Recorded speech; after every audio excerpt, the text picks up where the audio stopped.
मला त्याची काही माहिती नाही.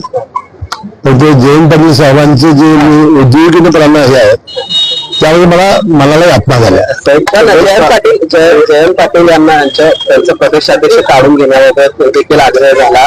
विशेषतः रोहित पवार असतील किंवा रोहित पाटील यांच्याकडे त्यांची वक्तव्य ऐकल्यानंतर मला यातना झाला म्हणून सांगितलं. मला त्यांचं अंतर्गत काय राजकारण हा त्यांच्या पक्षाचा प्रश्न आहे. काही वारंवार माझा काही संवाद कोणाचा झालेला नाही. त्यावेळी वर्तमानपत्रात 2 दिवसाची त्यांची जी बैठक होती त्याचं प्रसार माध्यमांनी जरी तेवढंच मी ऐकलं. पण रोहित पवारांच्या एकूणच राजकीय महत्वाकांक्षीविषयी नेहमीच बोलत आलेला आहात.